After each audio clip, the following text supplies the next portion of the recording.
রহমান আয়াত কি দিবি কি নেবে? এস, এমন একটা নাম বলছো, সি সি সি সি, মানে নাম শুনলেই কেমন জানি লাগে। अबे साले। আচ্ছা, রিসেন্টলি ও শুনলাম যে একটা পার্লার না জানো কি পার্লার নাম পেইসা।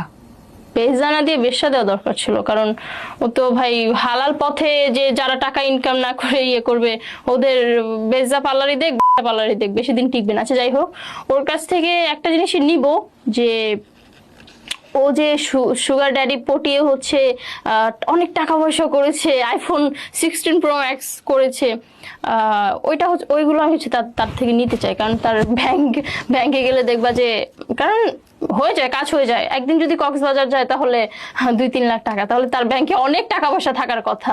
সো ওইগুলো হচ্ছে আমি নিতে চাই। আর দিতে চাই তাকে একটু কমন সেন্স দিতে চাই, কারণ সবাইকে নিয়ে সব কথা বলাটা মানায় না। আগে দেখো তুমি কি